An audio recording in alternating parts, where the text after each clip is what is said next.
পড়ছে ধৃতি সেন শর্মা। বিশেষ খবর হলো, রাজ্যের 4 বিধানসভা উপনির্বাচনের প্রচার পর্ব আজ শেষ হয়েছে। ভোট গ্রহণ বুধবার। নিট ইউজির প্রশ্ন ফাঁস গোটা পরীক্ষাকে কতটা প্রভাবিত করেছে সবকিছু খতিয়ে দেখার পরই নতুন করে পরীক্ষার সিদ্ধান্ত নেওয়া যাবে বলে শীর্ষ আদালত রায় দিয়েছে। উপাচার্য নিয়োগ নিয়ে রাজ্যপাল বিরোধের মধ্যেই সুপ্রিম কোর্ট সার্চ কমিটি গঠনের নির্দেশ দিয়েছে। রাজ্যের শিক্ষামন্ত্রী তাকে স্বাগত জানিয়েছেন। সন্দেশখালীর হিংসা নিয়ে সিবিআই তদন্তের বিরোধিতা করে রাজ্য সরকারের আবেদন সুপ্রিম কোর্টে খারিজ। রাজ্য সরকার একটানা প্রবল বৃষ্টিতে ক্ষতিগ্রস্ত উত্তরবঙ্গের জেলাগুলিতে বিভিন্ন দপ্তরের মধ্যে সমন্বয় বজায় রেখে কাজ করার নির্দেশ দিয়েছে। এদিকে ঘূর্ণাবর্ত ও নিম্নচাপ অক্ষরেখার প্রভাবে উত্তরবঙ্গে ভারী বৃষ্টিতে জনজীবন ব্যাহত। আসছি বিস্তারিত খবরে। রাজ্যের 4টি বিধানসভা কেন্দ্রের উপনির্বাচনের জন্য প্রচার পর্ব আজ শেষ হয়েছে। উত্তর দিনাজপুরের রায়গঞ্জ, নদিয়ার রানাঘাট দক্ষিণ, উত্তর 24 পরগনার বাগদা এবং কলকাতার মানিকতলা এই 4টি আসনে ভোট গ্রহণ বুধবার 10ই জুলাই। ভোট গণনা করা হবে শনিবার 13 তারিখে। অবাধ ও সুষ্ঠু ভোট গ্রহণ সুনিশ্চিত করতে নির্বাচন কমিশন সব রকমের ব্যবস্থা নিয়েছে। মোতায়েন করা হয়েছে মোট 70 কোম্পানি কেন্দ্রীয় বাহিনী। এর মধ্যে সবচেয়ে বেশি 20 কোম্পানি মোতায়েন থাকছে বাগদায়। এছাড়া রানাঘাট দক্ষিণে 19, রায়গঞ্জে 16 এবং মানিকতলা কেন্দ্রে 15 কোম্পানি বাহিনী অবিলম্বে মোতায়েন করার নির্দেশ দেওয়া হয়েছে। 4 কেন্দ্রে 1097টি বুথেই ওয়েবকাস্টিং এর ব্যবস্থা করা হয়েছে। বুথের সংখ্যা আবার সবচেয়ে বেশি রানাঘাট দক্ষিণ কেন্দ্রে 307, এছাড়া বাগদায় 301, মানিকতলায় 277 এবং রায়গঞ্জে 212টি বুথ থাকছে। রায়গঞ্জে ভোটের তদারকির জন্য নির্বাচন কমিশনের সাধারণ পর্যবেক্ষক নিযুক্ত হয়েছেন ভূপেন্দ্র এস চৌধুরী। এছাড়া নদিয়ায় আশিস সিং মার, উত্তর 24 পরগনায় CS মহেশ্বরন এবং মানিকতলায় যোশী অজিত বালাজি সাধারণ পর্যবেক্ষকের দায়িত্ব পালন করবেন। অন্যদিকে রায়গঞ্জে পুলিশ পর্যবেক্ষক হচ্ছেন RRS পারিহার, রানাঘাট দক্ষিণে ডক্টর ইনামুল হক মেংনু, বাগদায় সুকমান সিং গিল এবং মানিকতলায় মনীশ কুমার ভার্মাকে পুলিশ পর্যবেক্ষক নিযুক্ত করা হয়েছে। প্রায় 9,95,000 ভোটদাতা এই 4টি আসনে তাদের গণতান্ত্রিক অধিকার প্রয়োগ করবেন। কোচবিহারে আরও একটি গ্রাম পঞ্চায়েত বিজেপির হাতছাড়া হয়েছে। হলদিবাড়ি ব্লকের দক্ষিণ বড় হলদিবাড়ি গ্রাম পঞ্চায়েতের দখল নিয়েছে তৃণমূল কংগ্রেস। এই গ্রাম পঞ্চায়েতের 12টি আসনের মধ্যে গত পঞ্চায়েত নির্বাচনে বিজেপি 6টি ও শাসক দল 6টিতে জয়লাভ করে। পরে এই গ্রাম পঞ্চায়েতের দখল নেয় বিজেপি টসের মাধ্যমে। আজ কোচবিহার জেলা তৃণমূল পার্টি অফিসে বিজেপির প্রধান প্রমীলা বর্মন রায় ও আরও এক পঞ্চায়েত সদস্য তৃণমূল কংগ্রেসে যোগদান করেন। উপস্থিত ছিলেন জেলা তৃণমূল সভাপতি অভিজিৎ দেব ভৌমিক ও মেখলিগঞ্জের বিধায়ক পরেশ অধিকারী। এর ফলে এই পঞ্চায়েত বিজেপির হাতছাড়া হলো। নিট ইউজির প্রশ্ন ফাঁস গোটা পরীক্ষাকে কতটা প্রভাবিত করেছে, যারা এই জালিয়াতির সুবিধা নিয়েছে তাদের চিহ্নিত করা সম্ভব কিনা সবকিছু খতিয়ে দেখার পরই নতুন করে পরীক্ষার সিদ্ধান্ত নেওয়া যাবে বলে সুপ্রিম কোর্ট জানিয়েছে।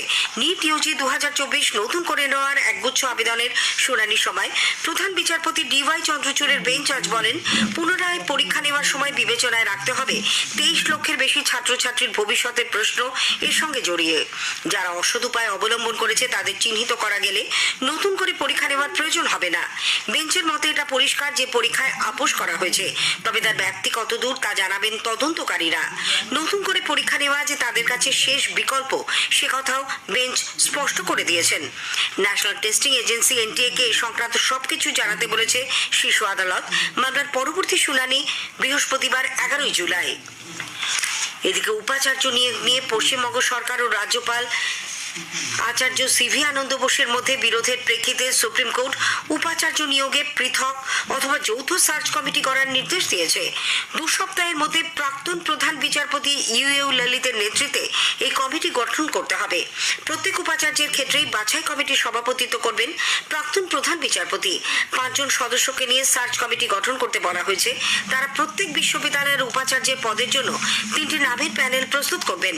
কমিটির প্রধান অনুমোদন করার পর সেই তালিকা পেশ করতে হবে রাজ্যের মুখ্যমন্ত্রীর কাছে।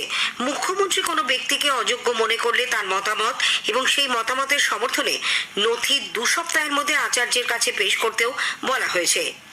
রাজ্যের শিক্ষামন্ত্রী ব্রাত্য বসু সুপ্রিম কোর্টের এই রায়কে স্বাগত জানিয়েছেন।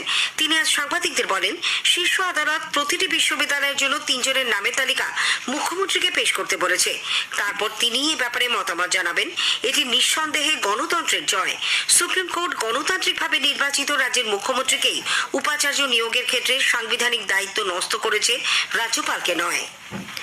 চাকরির দাবিতে 2022-এর টেট উত্তীর্ণ চাকরি প্রার্থীরা সল্টলেকের করুণাময়ীতে বিক্ষোভ দেখায়। চাকরি প্রার্থীরা বিকাশ ভবনে অভিযান শুরু করার আগেই পুলিশ তাদের করুণাময়ী মোড়ে আটকে দেয়। এরপরে শুরু হয়ে যায় পুলিশের সঙ্গে বিক্ষোভকারীদের ধস্তাধস্তি। পুলিশ জোর করে চাকরি প্রার্থীদের প্রিজন ভ্যানে তুলে নিয়ে যায়। চাকরির দাবি নিয়ে তারা বিকাশ ভবনে স্মারকলিপি দিতে এসেছিল। পুলিশ তাদের স্মারকলিপি দিতে দেয়নি বলে আন্দোলনকারীরা অভিযোগ করেন। আকাশবাণী সংবাদের বিশেষ সাপ্তাহিক অনুষ্ঠান খবরের আয়নায় এই সপ্তাহের বিষয় কেন্দ্রের নতুন সরকারের কাছে জনগণের প্রত্যাশা। মতামত দিয়েছেন রাজনীতিক, আইনজ্ঞ, বিজ্ঞানী, শিক্ষক, ক্রীড়াবিদ, চিকিৎসক সকলেই। অনুষ্ঠানটি শোনা যাবে আগামীকাল রাত 8টায় গীতাঞ্জলি প্রচার তরঙ্গে। স্থানীয় সংবাদ শুনছেন আকাশবাণী কলকাতা কেন্দ্র থেকে। সন্দেশখালীর হিংসা নিয়ে সিবিআই তদন্তের বিরোধিতা করে রাজ্য সরকারের আবেদন সুপ্রিম কোর্ট আজ খারিজ করে দিয়েছে। বিচারপতি বি.আর. গাভাই ও বিচারপতি কে.ভি. বিশ্বনাথনের বেঞ্চে আজ এই মামলার শুনানি হয়। বিচারপতি গাভাই প্রশ্ন তোলেন, কিছু ব্যক্তির স্বার্থ রক্ষার জন্য রাজ্য কেন আবেদনকারী হবে? জবাবে পশ্চিমবঙ্গ সরকারের তরফে আইনজীবী জয়দীপ গুপ্ত বলেন, সব রকম ব্যবস্থা নেওয়া সত্ত্বেও রাজ্য সরকারের বিরুদ্ধে বিভিন্ন মন্তব্য করা হয়েছে কলকাতা হাইকোর্টের নির্দেশে। রাজ্যের পক্ষে সওয়ালকারী প্রবীণ আইনজীবী ডক্টর অভিষেক মনু সিংভির কথায়, হাইকোর্টের নির্দেশে শুধু যৌন নির্যাতন এবং জমি দখল নয়, রেশন কেলেঙ্কারির মতো অন্যান্য বিষয়কেও অন্তর্ভুক্ত করা হয়, যেখানে রেশন দুর্নীতির ব্যাপারে 43টি এফআইআর দায়ের হয়েছে। তবে তাদের এই সওয়ালে বেঞ্চ সন্তুষ্ট হননি। সিবিআই তদন্তের বিরোধিতা করে রাজ্যের আবেদন তারা খারিজ করে দেন। উল্লেখ্য, সন্দেশখালীতে মহিলাদের যৌন হেনস্থা এবং আদিবাসীদের জমি জোর করে কেড়ে নেওয়ার ব্যাপারে সংবাদপত্রে প্রকাশিত খবরের ভিত্তিতে স্বতঃপ্রণোদিত হয়ে মামলাটি গ্রহণ করে কলকাতা হাইকোর্ট। উত্তর দিনাজপুরের চোপলায় সালিশি সভা বসিয়ে যুগলকে মারধরের ভিডিও ভাইরাল হওয়ার ঘটনায় সিপিআইএম রাজ্য সম্পাদক মোহাম্মদ সেলিম এবং বিজেপির আইটি সেলের প্রধান অমিত মালব্যের বিরুদ্ধে চোপড়া থানায় এফআইআর দায়ের করেছেন নির্যাতিতা মহিলা। এর ভিত্তিতে তথ্য প্রযুক্তি আইনে এই দুজনের বিরুদ্ধে পুলিশ মামলা রুজু করেছে। 1 জুলাই এফআইআর দায়ের হলেও বিষয়টি আজ প্রকাশ্যে আসে। উল্লেখ্য, মোহাম্মদ সেলিম প্রথমে সোশ্যাল মিডিয়ায় ওই ভিডিও পোস্ট করেছিলেন। এদিকে বিজেপি অভিযোগ করেছে, চোপড়ার নির্যাতিতাকে ভয় দেখিয়ে তাদের দলের বিরুদ্ধে মামলা করানো হচ্ছে। দলের রাজ্য সভাপতি কেন্দ্রীয় প্রতিমন্ত্রী সুকান্ত মজুমদার আজ উত্তর দিনাজপুর জেলা বিজেপি কার্যালয়ে একথা বলেন। পরিষ্কার বোঝা যাচ্ছে নির্যাতিতাকে ভয় দেখিয়ে চাপ দিয়ে এই কাজ করানো হচ্ছে। এবং মমতা বন্দ্যোপাধ্যায় যদি ভাবে যে বিজেপির কেন্দ্রীয় নেতাদের একটা মামলা দিয়ে, তৃণমূল কংগ্রেসের নেতারা যদি ভাবে মামলা দিয়ে বিজেপিকে এখান থেকে সরিয়ে দেবে বা বিজেপিকে ভয় পাইয়ে দেবে, তাহলে শুধু একটা কথাই বলবো, হাতি ঘোড়া রসাতল ব্যাঙ মলে কত। ভারতীয় সংস্কৃতিতে এই ধরনের মন্তব্য কোনো মহিলা সম্পর্কে করা যায় না। দক্ষিণ চব্বিশ পরগনার ভাঙুর বাজারে চোর সন্দেহে এক ব্যক্তিকে পিটিয়ে মারার অভিযোগে ধৃত সাহারুল মোল্লা ও সৈকত মণ্ডলকে 10 দিনের পুলিশ হেফাজতে পাঠানো হয়েছে। এদের আজ বারুইপুর আদালতে তোলা হয়। যে দোকানের সামনে খুঁটিতে বেঁধে আসগর মোল্লা নামে 50 ওই ব্যক্তিকে মারধর করা হয় বলে অভিযোগ। তার মালিক সাহারুল মোল্লা ও কম্পিউটার ব্যবসায়ী সৈকতকে পুলিশ সিসি ক্যামেরার ফুটেজ দেখে গ্রেপ্তার করে। উত্তর চব্বিশ পরগনার বসিরহাটের মোমিনপুরে আজ আবারও ছেলে ধরার সন্দেহে এক ব্যক্তিকে গণপ্রহারের ঘটনায় চাঞ্চল্য ছড়ায়। স্থানীয় বাসিন্দারা পুলিশকে জানিয়েছেন, ওই ব্যক্তি কয়েকদিন ধরেই এলাকায় সন্দেহজনকভাবে ঘোরাঘুরি করছিল। আজ দুপুরে সে দুটি ছেলেকে নিয়ে যাচ্ছিল এবং তাদের হাতে খেলনাও ছিল। তাই দেখে সন্দেহ আরো জোরদার হয় এবং তারা লোকটিকে ধরে ফেলে মারধর শুরু করে। পরে পুলিশ গিয়ে তাকে উদ্ধার করে। ওই ব্যক্তির পরিচয় জানার চেষ্টা চলেছে। রাজ্য সরকার একটানা প্রবল বৃষ্টিতে ক্ষতিগ্রস্ত উত্তরবঙ্গের জেলাগুলিতে বিভিন্ন দপ্তরের মধ্যে সমন্বয় রেখে কাজ করার নির্দেশ দিয়েছে। উত্তরবঙ্গের বন্যা পরিস্থিতি নিয়ে মুখ্যমন্ত্রী মমতা ব্যানার্জি আজ নবান্নে সেখানকার 8 জেলার পুলিশ সুপার, জেলা শাসক ও কৃষি, সেচ, বিপর্যয় ব্যবস্থাপনা দপ্তরের আধিকারিক এবং সচিবদের নিয়ে এক বৈঠক করেন।